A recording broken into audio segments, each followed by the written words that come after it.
हमारे जो मुद्दे हैं वो चंदौसी की हनुमानगढ़ी की जितने भी प्लाटों में पानी भर रहा है उसका वीडियोग्राफी कराएंगे। उनके रास्ता जितने हैं टूटे, नालियां टूटी हैं, उनकी वीडियोग्राफी कराएंगे। आपके गणेश कॉलोनी में गली नंबर 10 से लेके सारी गली नंबर 6, 5, 6 जो भी हैं सब टूटी हुई हैं, सब गड्ढे हैं। और जो पाइपलाइन पड़ी है पानी की उसने पूरी चंदौसी को खस्ता कर दिया है। ठीक है, लोगों ने कमीशन लेके सब दुष्ट कर दिया। अब जो गैस की पाइपलाइन पड़ रही है टोरेंट की, ठीक है, वो भी पूरी चंदौसी में अपना गड्ढा करके छोड़ जाते हैं, उसकी कोई मरम्मत नहीं होती। पूरी चंदौसी की हालात खस्ता कर रखी है। तो उनकी सबकी हम वीडियोग्राफी कराएंगे, चाहे इंदिरा कॉलोनी की रोडें हो गई, चाहे आपके बीर साबकर की हो गई, प्रगति बिहार की हो गई, गीता कॉलोनी की हो गई, हाइडल कॉलोनी की हो गई, सहमत टोला की हो गई, और कैथल गेट की हो गई, खुर्जा गेट की हो गई, आपके घंटाघर साइड की हो गई, मेन बाजार की हो गई, आपके ब्रह्म बाजार की हो गई, आपके बिसौली गेट की हो गई, आपके भूसा वाली मंडी वाली रोड है मेन रास्ता वो हो गई, कल्लू हलवाई वाली रास्ता हो गई, आपके अखिलेश खिलाड़ी जी रहते हैं उस रास्ते में भी मैंने देखा कि वो क्या हालात है।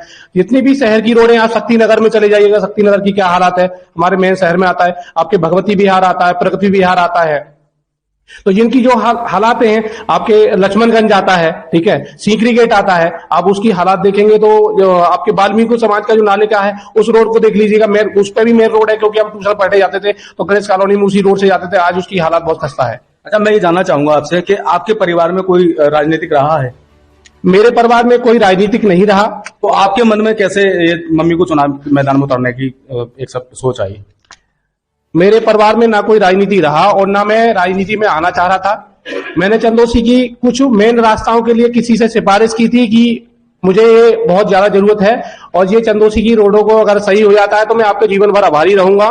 और मुझे कोई व्यक्तिगत ना तो अपना नौकरी का कोई पर्पज चाहिए, ना कोई ठेकेदारी चाहिए, ना कोई जमीन पर कब्जा चाहिए, ना कोई ट्रांसफर चाहिए। लेकिन उन्होंने कहा कि ये सब मुद्दे होते रहते हैं और ये सब ऐसे विकास नहीं होता जैसे कह रहे हो आप, ठीक है। तो मैंने उसी दिन से मन बना लिया कि विकास मैं करके दिखाऊंगा चंदौसी की सम्मानित जनता के लिए, और चंदौसी की सम्मानित जनता को मैं चेयरमैन बनाना चाहता हूं। मैं तो एक पायक हूं और चंदौसी की जनता अगर सम्मानित जनता अगर मुझे सम्मान देती है तो मैं चंदौसी की जनता के जो दिल में जगह है और जो सम्मान के लायक हैं मेरे लिए, मैं वो उससे भी 100 गुना ज्यादा करूंगा। और जो जनता के लिए मुद्दे हैं कि भाई हम ये होता हमारे शहर में, या फिर एम्बुलेंस होती, नालियां बिल्कुल टॉप 10 वाली होती, रोशनी टॉप 10 वाली होती, उनके सपनों से भी ज्यादा मैं चंदौसी को साकार करने का काम करूंगा। जैसे कि आप चुनावी मैदान में उतरे हैं, आपके परिवार से अभी तक कोई राजनीति में नहीं रहा, तो जाहिर सी बात है कि आप ज्यादा राजनीति के बारे में नहीं जानते होंगे। मम्मी भी आपकी गृहिणी है, वो भी नहीं जानती होंगी। तो 3 मेन पार्टियां हैं, बीएसपी, भाजपा और सपा। तो इन 3 में से एक पार्टी से आप टिकट मांग रहे हैं, बाकी 2 पार्टियों में भी बड़े बड़े प्रत्याशी उतर के आ रहे हैं। तो उन प्रत्याशियों के बीच आप अपने आप को कितना मजबूत मानते हैं और कैसे मजबूत मानते हैं? देखिए, जनता ने मेरे से कहा है कि आप विकास करना चाहते हैं, आप ईमानदार लग रहे हैं, और अगर नौकरी से इधर डाइवर्ट हो रहे हैं तो विकास करेंगे, जाहिर सी बात है। इसलिए मैं जनता के बीच आया हूं। मैं कोई मजबूत दावेदार नहीं, यहाँ की चंदौसी की सम्मानित जनता मजबूत है, वही चुनाव लड़ेगी, वही जीतेगी और वही मुझे काम कराएगी। जितने सुझाव मैं हर वार्ड में एक सुझाव केंद्र बनाऊंगा, उनसे सुझाव लूंगा, ठीक। और जितना बजट आएगा चंदौसी में उसमें डीएम साहब को, एसडीएम साहब को, चंदौसी के एसपी साहब को, सीओ साहब को, कोतवाल साहब को, सबको मैं उसमें अध्यक्ष बना करके डीएम साहब से संतुष्टि लेकर के जो जियो होगा, जियो के अनुसार मैं उनको बनाऊंगा। उस समिति को बनाने के बाद उस बजट को तभी संतुष्टि करूंगा, खारिज होगा वो बजट। मैं 1 पैसे की ना रिश्वत लूंगा और ना दूंगा। कल मैंने ये शपथ ले ली है, सभी देवी देवताओं को मानते हुए, चाहे वो मुस्लिम समाज के हो, चाहे वो क्रिश्चियन समाज के हो, चाहे पंजाबी समाज के हो, चाहे वो हमारे हिंदू समाज के हो, मतलब किसी भी समाज के हो, चाहे वो कोई ब्राह्मणों का कोई समाज के हो, ठीक है। मैं सभी का स्वागत करता हूं और सभी में मैं आस्था रखता हूं, क्योंकि हम सभी लोगों की पूजा करते हैं, कोई स्पेशल एक जाति का पूजा नहीं करता। और मैं सबसे देखिए अच्छी बात एक और बताऊं कि मैंने कोविड में जो काम किया वो शायद मैं बता नहीं सकता, लेकिन मैंने फोटो खींचने का काम नहीं किया कि किसी को कुछ मदद कर दी तो उसका फोटो खींच के मैंने वायरल किया हो। क्योंकि एक माता जी की मैंने मदद की कोविड में, तो उन्होंने कहा बेटा आप फोटो मत खींचना, ना तो मेरा पूरा वायरल हो जाएगा। तो मन की माता जी हम फोटो खींचने वाले नहीं है, हम मदद करने वाले हैं। तो यहाँ भी वही काम करेंगे, फोटो नहीं खींचेंगे, दिखावा नहीं करेंगे, हम केवल यहाँ सेवा करने आ रहे हैं। एक चंदौसी की सम्मानित जनता के बेटा होने के नाते, भाई होने के नाते, और चंदौसी पृथ्वी के धरती के हम एक बेटा होने के नाते चंदोसी का हम विकास करेंगे और पूरे प्रदेश में नहीं पूरे भारत में इसको टॉप 10 में पुरस्कार दिलाएंगे चंदोसी की सम्मानित जनता को। जैसे कि आपने बातें की, आपने इतने कहा कि मैं इतना सारा विकास कराऊंगा, बहुत सारी बातें आपने बताई। वादे सब करते हैं, जितने भी लोग चुनावी मैदान में उतरे हैं सभी बातें करेंगे, और कुछ ऐसे भी होंगे जो आपसे भी ज्यादा बड़े बड़े वादे करेंगे।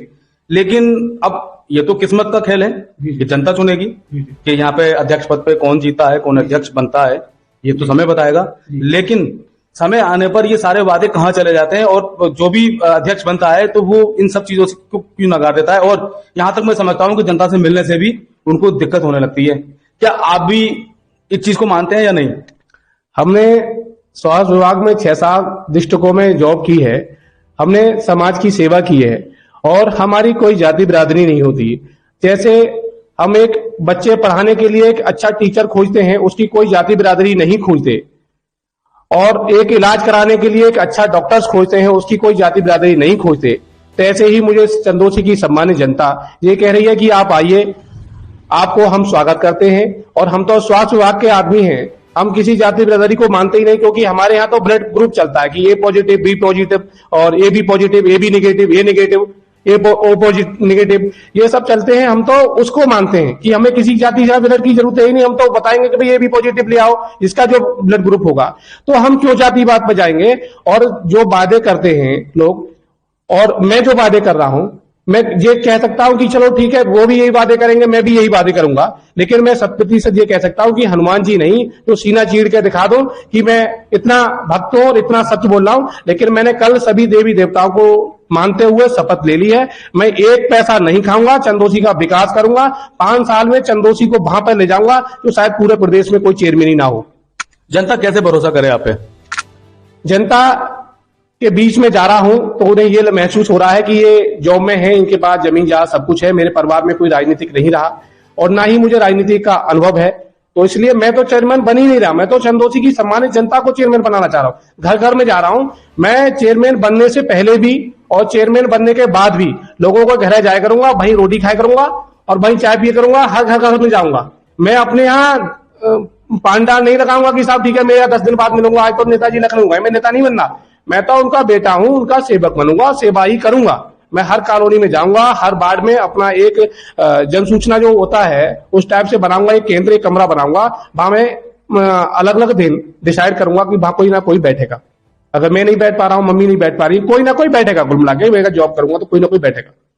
तो ये हमारे साथ बात कर रहे थे हंसराज यादव जी, जिनकी माताजी अध्यक्ष पद के चुनाव में दावेदारी कर रही हैं, और अब आने वाला समय बताएगा कि इनको पार्टी टिकट देती है या नहीं देती है, और अगर पार्टी टिकट देती है और ये जीतते हैं तो अपने बातों पर कितना खरा उतरते हैं। कैमरा पर्सन के साथ मैं सरफराज अंसारी, संभल।